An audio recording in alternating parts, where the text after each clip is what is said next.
All right, thanks for everyone for joining us today. We are doing another mayor series, and we're very excited to have Mike Snyder with us, who is the mayor of Hutto, Texas, which is a suburb just north of Austin, Texas, and growing like crazy. Yeah, we're doing a real estate deal down there in Hutto, and we got introduced to Mike. And Mike, thank you very much for being on the show today. Yeah, my pleasure. Thank you. So Hutto, the place is growing incredibly fast. One of the fastest growing cities in the country. It's like almost 10% a year population growth, and just lots of development, and in the news all the data center work that's going on there. So how what brought you to Hutto? How'd you end up in this area to begin with? Yeah, no, thanks. We my family, we've been across the country in my day job as a real estate manager for a company called Quick Trip. And when we were moving to the Austin area, we got the call. We looked around for affordability. One thing I learned in Texas was that we don't have income taxes, but we do have property taxes. And so, the bigger house you buy, the more expensive, then the more taxes you pay. And so we looked around for a place that was, good value for your home, but also a great school system. And when we moved here in 2017, Hutto checked all the boxes for affordable place to live, good place to raise your family, and also the school system was really good. My kids at the time, they were one was in middle school and one was in high school. Very cool. So you moved there 2017. Hutto's been a city for a long time though, and it's been a small town. And then 2020, you decided to run for mayor, or 2021 you became mayor. 2021 yes, I became mayor. In 2019, I ran for city council. And I was elected in May of 19. We had some, I would call them growing pains we went through. Anytime anybody in the real estate world would know this, if you grow too fast, too quick, sometimes that ends up with some serious problems. And Hutto hit that in the 2019, 2020 timeframe, right as I got on council. And then shortly thereafter, in I think it was late 2020, our mayor resigned. And I was a mayor pro tem at the time. And so I ran for the remainder of his term, and then subsequently have run for two other mayor times, to where each time I run for mayor and get elected, it's a 3-year term. So I was just elected this past May for another 3-year term. And what did some of the challenges look like in 2019? And I guess, why did the mayor resign, and what kind of challenges did you have during that time? Yeah, I'm not exactly sure why he resigned. It was a tough enough year in 2020 that 4 of our 3 city council members, one being the mayor pro tem and our mayor, all resigned within about a 6-month period. Largely what led that on to is we ran out of money. Our tax collections come in January, and by March, we were out of money. And a lot of that was, I think, attributed to not really paying attention to budgets. We were just hiring people. We were just doing things. And there's a couple of us that ran in 2019 on the premise of, I think we're doing things wrong because things just didn't seem right. And so that's why I say anytime you grow too fast, you can actually go out of control. And I think there for a period of time that happened, but we were extremely lucky. And I would like to say Hutto was lucky in a good way, but COVID's what the luck was, because right as the time we ran out of money. We laid off a third of our employees. We just kept our finance basically and our police department. Within a few weeks of that happening, COVID shut the entire country down, which is a very tragic thing for our country. But what it did for Hutto is we were able to rebuild our finances and rebuild the city with really no interruption to services that anybody knew. While other cities had interruption of services, we had essentially already shut down at that point. So one of the questions we always ask is, like, what services do you provide, the city provide versus the county? You provide police, and like, how big is your police department, and what other services do you provide to your community?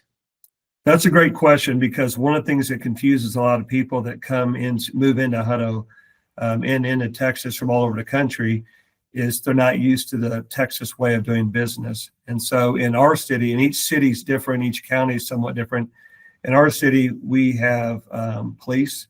We handle the library, roads, water, some water and all the wastewater. And we have other water providers, 2 other water providers in our city. And then we have what we call an ESD, Emergency Services District. There's a separate government entity that handles the fire. And then our schools are handled through another public entity. And then a lot of the roads in Texas are county and state roads. So you have the county that handles a portion of our roads, and then the state has the other part. So you don't fix potholes then? We do when we have them, but on the city side, we try not to have potholes. That's a really bad, that's a bad sign when you have potholes. So we try to get on those pretty quickly. So we have this app that you can go out, and it's one of the quickest thing. It's called a Solve It app, Hutto Solve It. And if you do see like a pothole or something that's wrong, a stop sign got ran over by, an F-350, you can literally take a picture and within like a minute, submit it. And within a day or two, it's fixed. Staff is already there, like prepared, waiting for these calls to come in. So wait a second. Are you saying everybody drives a pickup truck in Hutto? Is that what you're saying? There's a few people that don't, but yeah, they probably don't the live in biggest Hutto. thing in our part of the world is how big a truck you have. And, is it a Chevy? Is it a Dodge, Ford, that sort of thing.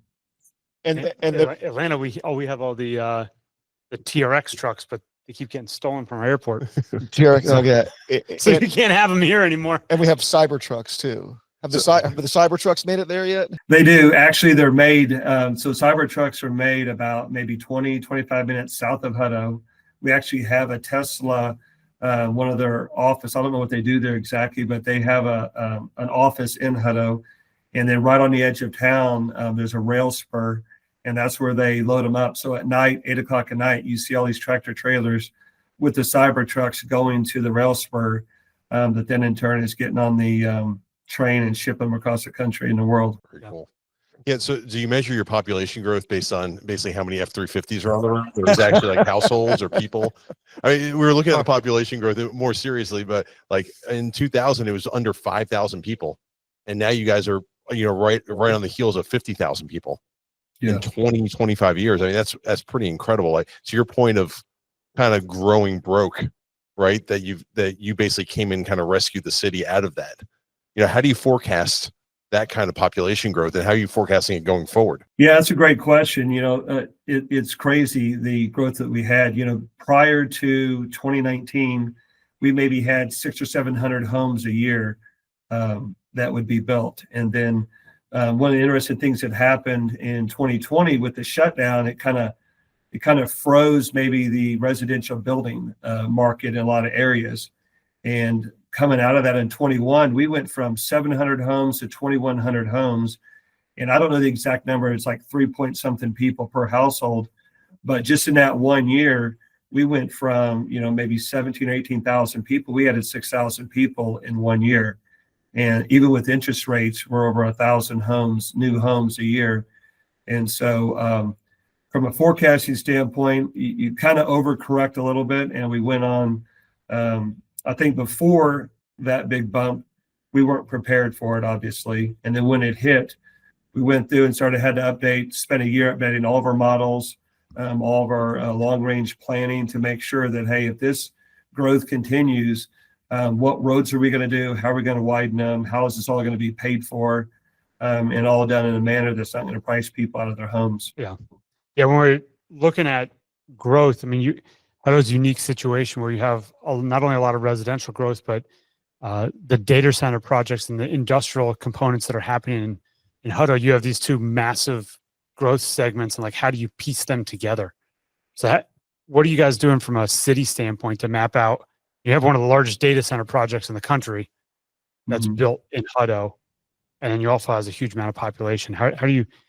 How's your comprehensive plan? How are you mapping that together where it's like it's going to work? Yeah, that's a great question. One of the unique things about Hutto is we have a railroad. We have a road 79 that goes straight through the middle of town. And just to the south of 79, we have a railroad track that goes just right parallel 79. And there are people who love the railroad there because they hear it go through every maybe 20 or 30 minutes. We have a train that comes through. And then there are those that live on one side trying to get to the other that really wish the train would move. But what that's allowed us to do is, from a planning standpoint, the southeast side of town, we have this thing called a mega site, and it's roughly maybe 480 acres of land that the Hutto's Economic Development Corporation owns. And then there's another maybe 1,400 or 1,500 acres around that is all kind of farmland and prime for development. And what we've done is kind of largely kept most of our industrial and data centers all in that area to where it's tucked by railroad tracks. It's not something that's going to bother the homes. And then the way our zoning is set up, as you get more towards where you would want residential, we go from data center and industrial uses to commercial to maybe some multifamily or townhomes, some less dense, and then you get to single family, all in a way to kind of mitigate some of the some of the issues that would come up being next to industrial. I was looking through some of your comprehensive plan. There's a huge initiative just with parks too, and a lot of times we're thinking about city planning. It's like, what does the connectivity of the neighborhoods and development look like? How hard is that to do when there's just so many development pieces going on at one time on the residential side, right? If you've got a good plan, it's not that hard, because as the developers come in, we're working with them, and they're, in a lot of ways, they're helping us with the connectivity.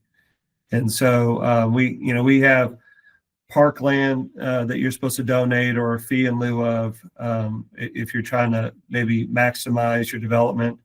And between using the money, the land that's donated, the infrastructure, we have a system out here for improvements, financing mechanism called a PID, Public Improvement District.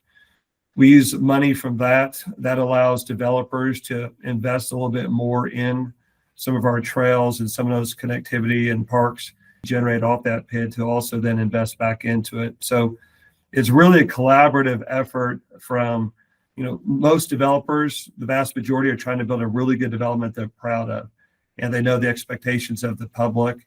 And even in a commercial setting, industrial, there's walkability that a lot of their clients want. And so we just work with them in an effort to blend it together. But it really comes down to having a good plan, which luckily we spent the COVID years updating all of our plans. Yeah, one of the examples of this is the Hutto project they're working on with Dharma. That we met you through Dharma. Is that the access road off the highway is not complete, and so part of our project is completing that access road that we'll have direct access to. But to your point of the kind of the private-public partnership that we want to develop something to be proud of, but also we're helping complete infrastructure for the city that it doesn't currently have. So right, and to add to that, there's a thing called a TERS district, a tax increment reinvestment zone. And so recently the city council directed staff to come back to create this TERS boundary. And so essentially what you're able to do, and what we're going to do, is the entire 130 corridor is going to become a TERS district. And right now it's undeveloped. And so we'll be able to get it appraised and have a baseline setting of, just farmland, so next to nothing. And then as the development grows, it doesn't cost the property owner or the business owner any money, but as the value of that land and that development and infrastructure grows, the additional tax that it generates stays, a portion that we vote on, it stays in that district to improve the roadways in that district. So in Dharma's particular instance, with the Epitome development, they'll build one part of the frontage road, and we're able to work with them. And as development creates value and income, we're able to then finish out building the infrastructure. We can also reimburse infrastructure that was put in. So again, it's another one of those ways to work together with developers. One thing about Texas, they have many different ways to help get things done. It's not always raising someone's taxes. It's some of these other mechanisms. So it's a lot of things like that we work together to really build everything out. And are the civil engineers doing that on the city? Are they city employees, or is it got to go up through the county and state level stuff to get these bigger road components added? When you get into bigger road ones, yeah, that's going to be, there's some agreements you can make to where essentially you use the same engineers that TxDOT will use or that a county may use. And then you basically are paying the bill. They're signing off on it. It's a way to kind of speed a project up. Sounds like pretty good communication. Yeah, I mean, you've developed stuff all over the country, though. Do other states do it that smoothly? I mean, in your corporate life, you've got real estate projects all over the place. Is Yeah, Texas sure. easy to get the stuff done in? Yeah, I've lived in Missouri. It's my second time in Texas and South Carolina. You know, in South Carolina, they do a thing called design build. And so they, for lack of a better term, they mobilize, they go out and they start designing and building a road all at the same time. That I thought was always kind of weird because they hit a lot of things in the field they weren't expecting. In Texas, it's a little bit slower up front because they completely design out a project. And in many cities, once you're caught up, they'll build out road widenings and upgrades. They'll have a complete design 10 years in advance. And then when it comes time, even some of the roads already be graded, so that when it comes time to, pull it and get it going, you're literally just scraping off, doing a clear and grub, and then you're laying a roadway pretty soon after that. So it just takes a lot of coordination. I think that's one of the things that smaller cities are probably not prepared for, is the amount of coordination and kind of forward thinking that you have to do to make sure you're prepared for stuff. But when it comes, one thing about Texas, people get into it pretty quickly. Yeah. Well, there's a lot of proactive planning. Sounds excellent.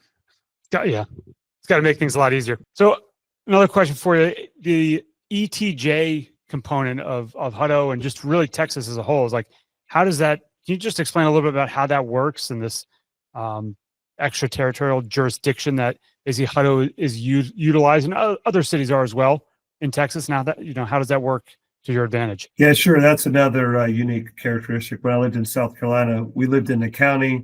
Most people lived in the county, and very few people lived in the city. Then you come to Texas, and a lot of people live in the city, and then each city has an area, kind of like a buffer zone around the city, which is in the county and follows a lot of the county regulations, but there are some city inputs when it comes to platting and sometimes taxation. So what we've done is, when developers are developing in the county you have the sheriff's department, and Williamson County is a giant county, and you can imagine there's only so many sheriff's deputies that can patrol an area all across the county. Whereas in the city of Hutto, we have I think we're at 48 sworn officers now strong, and we're usually right up there in the top 10 or 15 safest cities in Texas. And so one of the things that a lot of people that are looking at developing in the county like about coming to the city is for a marginal increase in taxes. There's a lot of benefits to being in a city, the biggest one being the public safety aspect. But we'll work with developers to try to find a way to not make it be burdensome to come into the city and to not necessarily build out in the county. Oh, interesting. So as soon as if they do that, they get to basically elect in, and they're going to say our taxes go up a little bit, but now we have city services and police that are coming out to us. Yeah, that's right. You'll still have the same fire because that's a separate entity. But yeah, there used to be a thing called forced annexation in Texas, and that ended a couple of years ago. So everything has to be voluntary. You can get on, you can have a septic system. You can do like a package plant, which are all expensive propositions for most developers. Or if you want to use a city wastewater system, then most times we require you to annex into the city. And so we work through that and try to make it to where it's not overly burdensome, because you don't want anybody to make the decision to go to the county. You'd rather kind of share in the growth together. Yeah. I didn't want to glance over something, but you said your fire department is not part of, it's a separate jurisdiction. And so is fire controlled by the county, or is it some other jurisdiction? No, it's its own government entity. So ESD3, it's its own taxing entity. The county appoints people on a board, and then the board runs it. And so they make all decisions, who's going to be the fire chief, how many employees they're going to have, their budgets, their taxation, all that's done by that board. And so is it multiple counties or multiple cities? So what is the actual physical jurisdiction of the fire department then, that for you? Ooh, that is one of the most confusing things out there, because you can have the Hutto Fire Department could be servicing parts of other cities in their ETJ areas, with you could have an address of Round Rock, maybe serviced by Hutto. But generally speaking, it is pretty close to the Hutto area. Because we're used to, at least in Metro Atlanta, I think Gwinnett's the same thing, but Gwinnett County controls might be fire, and then DeKalb controls fire. Like the county controls fire, so it's different. Just there, yeah.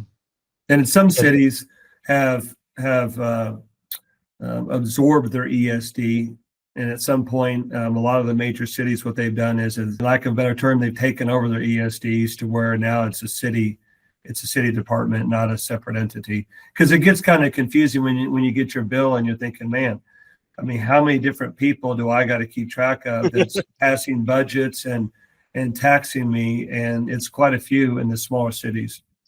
All right, so give us your trivia, since you spoke about tax bills. What percentage are schools of your taxes? The only reason I know this fairly well is because one of the things I'm kind of known for in this area is pretty anti-tax. But our city represents about 20% of the bill, maybe a little under 20%. The county is like almost 21%, and the ISD is almost 60% of the tax bill is the school district. Yeah. So the school district as a whole, we're just doing a little research looking at you did this huge bond about 2 years ago just to help prepare for population growth. And you're saying like 3.5 people per home. That means there's gonna be a good amount of kids coming in. So yeah, it's a problem I'm glad I'm not having to solve. I mean, it's not easy. You build a school, and if the classrooms are too big or too many kids are in the classrooms, everybody's upset. Then you build a school, there's not enough people in there. Then they ask you, why did you build that school? There wasn't anybody here, and you have to build a school ahead of growth. And so, if you're expecting a bunch of homes to come in and you build a school, then interest rates go up and your growth slows down, then everybody's questioning, what were you thinking? Why would you do that? And if interest rates drop and all of a sudden we, throw in 3,000 homes, that's where the city really has to work very closely with the ISD, because we're permitting homes. We're the ones that's issuing, the construction permits and the COs. And if the school district doesn't know what we're doing, then you got the left hand not talking to the right hand, and you end up either not enough schools being built, too many schools being built, schools built in the wrong areas because, we didn't tell them that, we have a 3,000 home neighborhood that's getting ready to start construction that have built out over 10 years. So communication, I can tell you one thing, communication is probably the most important thing in Central Texas when it comes to dealing with all this growth. Yeah. So it's, go for it. Oh, I was going to say that you have a very uncommon problem right now, because the problem inside most school districts now, including ours around us, you have declining birth rates, declining school populations. And so our school populations are actually going down in most of the Metro Atlanta counties, my county in particular. But your county is growing, and I don't know if this data is correct, but like it's going to grow by 50% over the next 5 years. Is that somewhat directionally correct? Yeah, I think so. And I think what you'll see is here in a few years, they'll start being planning on what to do with schools when essentially they may not be needed. Is there other uses for those buildings? And when you look at some of the towns in North Texas, Prosper, I think, is being one of them. Everybody started these fast growing cities. The age starts dropping rapidly. Our average age is 35 years. Wow. in our city. And it's been dropping pretty good over the past 5 years. But then once your city kind of builds out, then the age starts aging. People love the city. Their kids have gone into high school or in college and they graduate, but you stay there.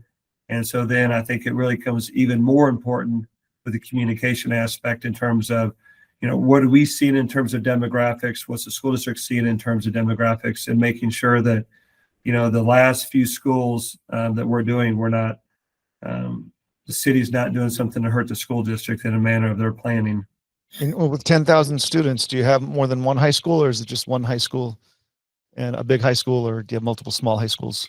Yeah, no, we have one high school, as most high schools in Texas. It looks like a college stadium. So we have a high school built around a football stadium. And then we built the ISD maybe 3 years ago, built what we call a ninth grade center. It was just for ninth grade. And so our high school had 10th, 11th, and 12th. And now that high school that ninth grade center is now being expanded to be a second high school. And then late last year, I believe the ISD purchased land for the third high school. That'll be somewhat here in the near future. So when you're mapping out residential developments, communicating with them, are you trying to figure out like, how can we make sure that they're able to acquire this land near it? We have an agreement. When we talk to developers, one of the things when they want to do these PIDs and they're trying to recoup a lot of their development costs, one of the things we talk to them about is there's supposed to be a community benefit, and part of the community benefit can be dedication of parkland, which, parks are nice. There's only so much you can handle before it becomes, a burden on the taxpayer.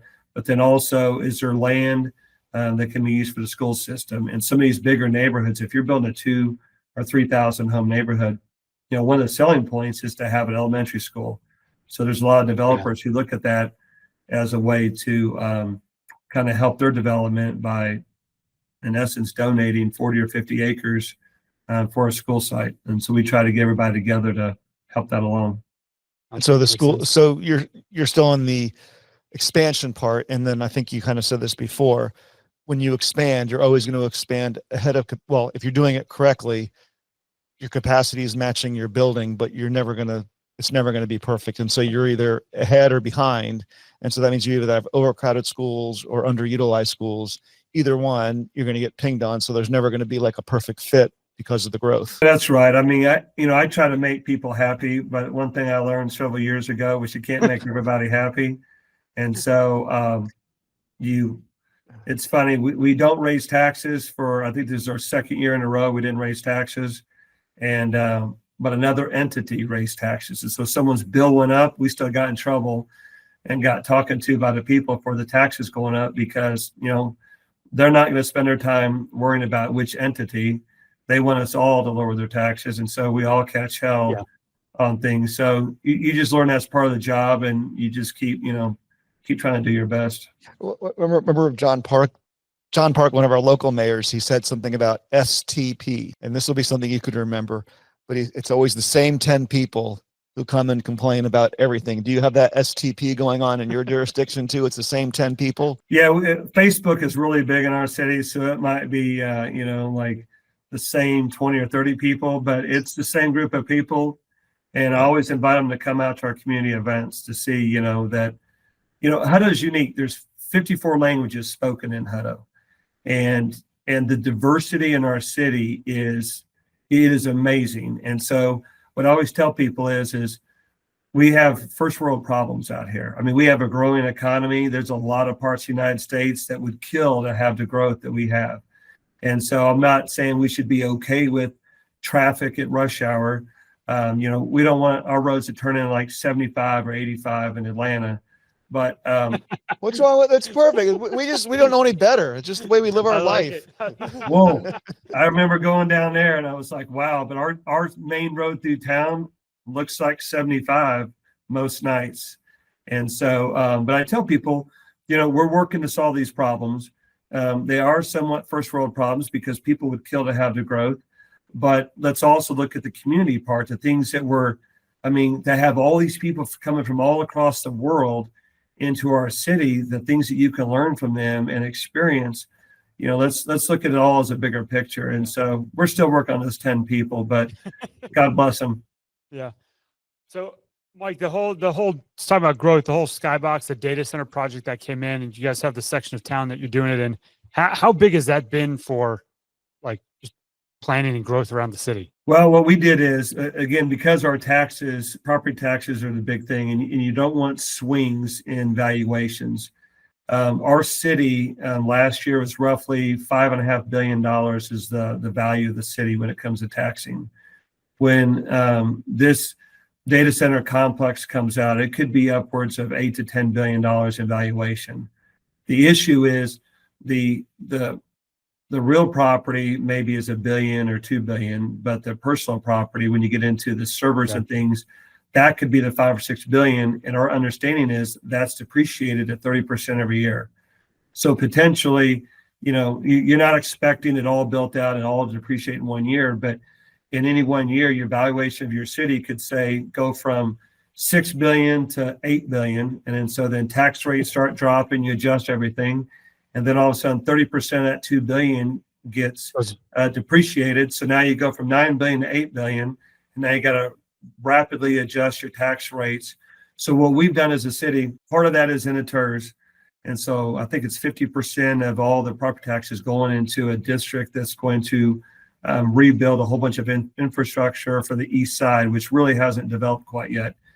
The other portion we're earmarking separately in our budgets to where we're not doing any kind of bonding capacity or hiring or anything like that off of that money because it could swing so rapidly.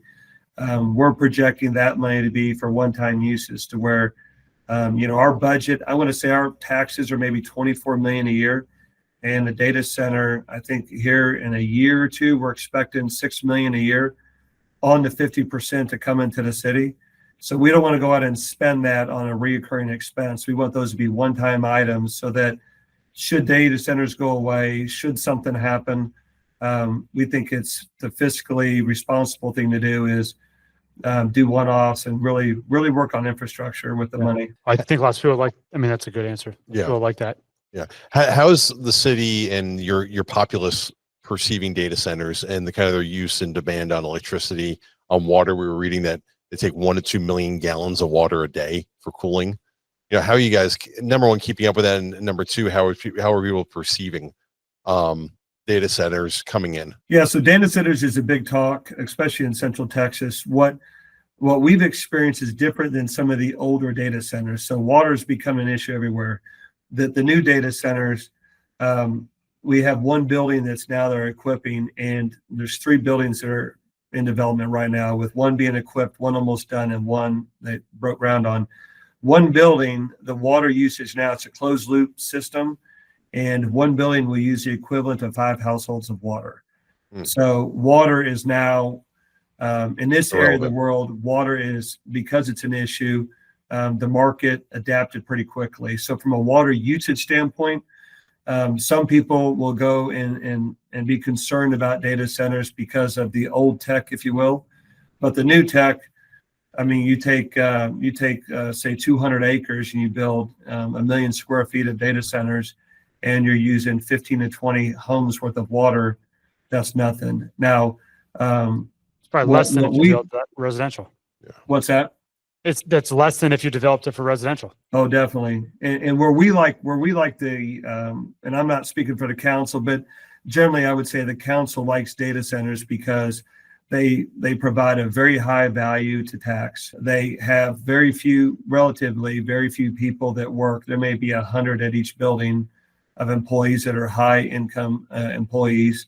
So you really don't mess up with the roads. You're not using very much water or wastewater. You get a lot of value. The issue for our area of the world is the energy. And so we're an open, unregulated energy market. And there's a lot of work being done to bring more power and more energy capacity to the state of Texas. And some may not know, we are our own electric grid. We're not part of the United States' electric grid, which I'd like to say we learned our lesson a few years ago when we had a bad freeze and the whole state shut down. So we've worked on some winterization and some things like that. But that's been the key. And a lot of people think Texas is this, drill baby drill type state. But if you go out to West Texas, you go down to the southeast in the valley, windmills are everywhere, windmills and solar. And so Texas is way up there when it comes to renewable energy.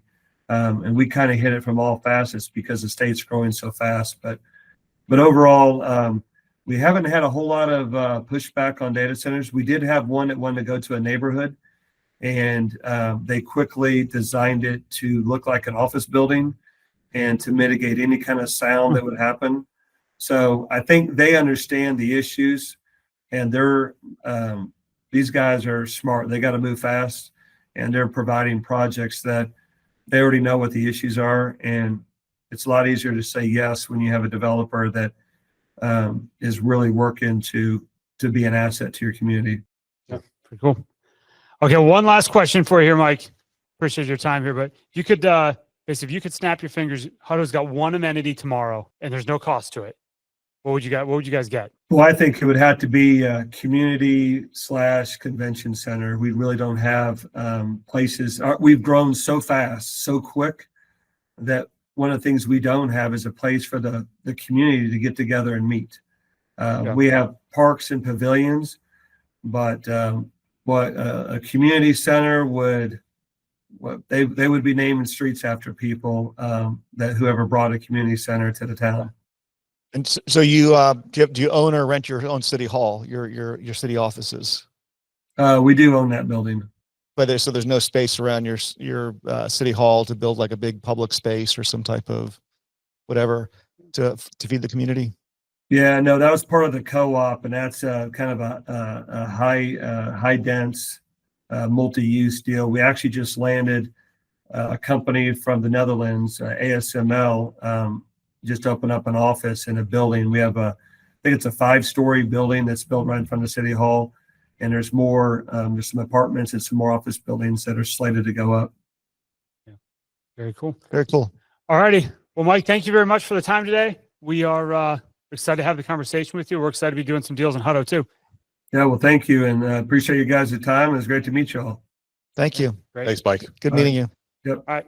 Have a good Yeah. one. So, yeah, great. So we'll wrap it up from there, Mike. And then we'll send you everything before we post it and send it to our group. Most of our Okay. audience that we're sending it to is our investor pool and other like interested real estate folks. So that's who it goes out to on our end. Great. Yeah. And it'll be Yes. public, so you can share it too, wherever you want to share it. Okay, no, I appreciate that. Cool. All right. Well, Thank you guys. I'm Have a going to good Quick afternoon. Trip in like an hour here. So we'll Mike, what? support the cause. Oh, do you need to put your plug in for hams? Oh man.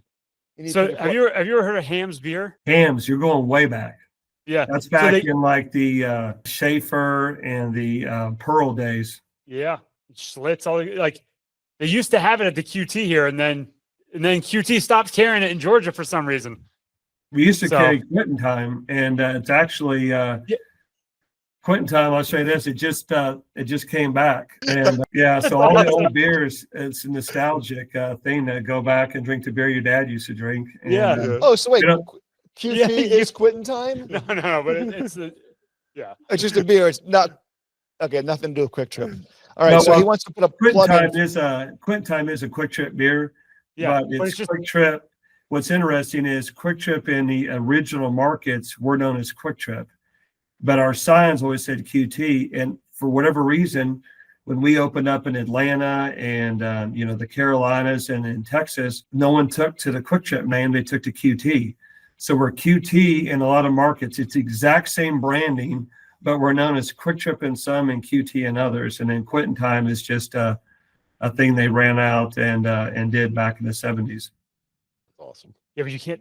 Wait, so they're going to start selling that again? Because that's definitely not here. No, I think it was just a one-time deal in Oklahoma. They ran through like as an anniversary type deal. Yeah. And luckily, I had a friend here at the office that was in Oklahoma and got a can. Otherwise, I mean, everybody at Quick Trip collects the old stuff, and I have all the old cans. It's Yeah. amazing that stuff was sold and people drank it. But coming That back, was really funny. Very Well- cool. We'll holler at you next. I'm sure we'll be in Hutto sometime between now and June. So we'll holler at you too, and maybe we can get together. yeah, please do. Love to show you. So we can have lunch at it's a place called Jack Allen's, which a lot of people were surprised they landed in Hutto, but it's kind of a higher end type Chili's that does really, really well. And it's kind of cool to see some of these businesses coming that were nervous. Like we just had a Chewy's come in, and you can't even get a parking spot in there most evenings. Yeah. And it's amazing. That's Again, you got 45,000 people that are wanting to eat. And then we can also go down the Greasy Mile, which is about a half mile. Every fast food you can think of is in this one stretch. And everybody says, no more fast food. And you drive down on Friday night, and the lines are out to the roadway. Yeah, it's slammed. Of Yeah, everybody they're like you going. don't want. Like, Yeah. Andrew, you want to ask him? Oh, do you have a Captain D's? no, No, they have- Oh, now They you're have, really raising, you can open one there. they have got Raising Canes. Kevin Jesus do though. I mean, they have us on the Greasy Mile. I mean, this would be perfect. All right, but you got a Raising Canes and you got a Whataburger, I'm assuming. we do have a Whataburger. We don't have a Raising Canes, but they're looking. But we've got like see, in Texas, again, you have multiple Chicken Express, You have a multiple chicken restaurants that you don't see outside of here. But Captain D's, I haven't had Captain D's since I lived in Missouri, and that to me, that's better than Long John Silver's. We You're give, another fan. we give him a Wow. hard time about Captain D's all the time. Oh no, I that haven't been to Captain D. It's probably time for a Captain D's trip because we have one a mile down the road from us. Yeah. And it's a special day when you go there because you just have to be careful with what you eat. Day. Key day. It's a Keyword special is day. day. It's not a special lunch. It's a special day. It's going Well, to it impact your could- entire day. yeah, it could wreck your day because you go there and that, or like we have a Popeyes by the office, and I had a boss, and I'd say, you want to go to Popeyes? It's Tuesday. They got a sale, and he was like, man, it'll wreck me the whole day if I go there. So we'd end up going there, and it's like, man, I always want to And sleep that- when I get done. That Yeah. 20 minutes of eating that fried chicken is probably the most magical 20 minutes of the day. The rest of the day sucks, but that 20 minutes is magical. Oh yeah, yes sir. Yes. All right, Mo, well, we appreciate the time. Thank you very All right. much. Thank you. Thanks. Yep. See you later. See you guys Bye. coming up.